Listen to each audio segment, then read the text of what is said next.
Survey జీవ సుఖినో భవంతు. Welcome to garden blogs by press. ఒక నెల క్రిందట మా పొలంలో మొలకలు వచ్చాయి అని ఒక చిన్న షార్ట్ పెట్టాను కదండి. అదిగోండి అన్నీ ఇలా ఇలా పెరుగుతున్నాయి అన్నమాట. ముందు చూయించిందేమో కాకరకాయ, అదైతే బాగా పెరిగింది. గుట్ట చిక్కుడు సరిగ్గా పెరగలేదు. అలాగే ఈ పొట్లకాయ కూడా తీగ అందుకుందండి.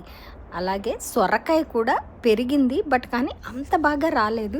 సొరలోనే ఒక చిన్న దోసకాయ చెట్టు కూడా పడి మొలిచినట్లుంది. దానికైతే అప్పుడే పూత వచ్చింది. అంతా పీకేసాం, చిన్న చెట్టు కదా అని. ఈ లవంగం చిక్కుడు కూడా పెద్ద ఎదగలేదు.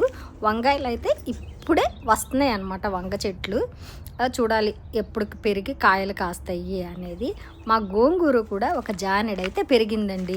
ఇంకా టైం పడుతుంది కోసేదానికి, బట్ చాలా హ్యాపీ. మీకు అందరికీ చూయిద్దామే అని చెప్పేసి ఒక చిన్న వీడియో తీసాలేండి. ఇవన్నీ బెండ మొక్కలండి. కొన్ని కొనుక్కొచ్చి పెట్టాను, కొన్ని ఇంట్లో స్టార్ట్ చేసినవి అన్నీ కలిపి పెట్టేశాను. బెండ వంగ కలిపి పెట్టేశాను. ప్లేస్ తక్కువ ఉన్నప్పుడు ఇంక ఇలాగే అడ్జస్ట్ చేసుకోవాలి కదా. ఇవన్నీ కొన్ని తీగలండి, ఎందుకో సరిగ్గా ఎదగట్లేదు.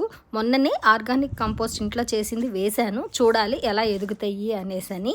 మీకు కానీ నా వీడియోలు నచ్చుతున్నట్లయితే ప్లీజ్ లైక్, షేర్, సబ్స్క్రైబ్, అలాగే గంట కొడితేనే మీకు నోటిఫికేషన్స్ వస్తాయి. Thank you very much.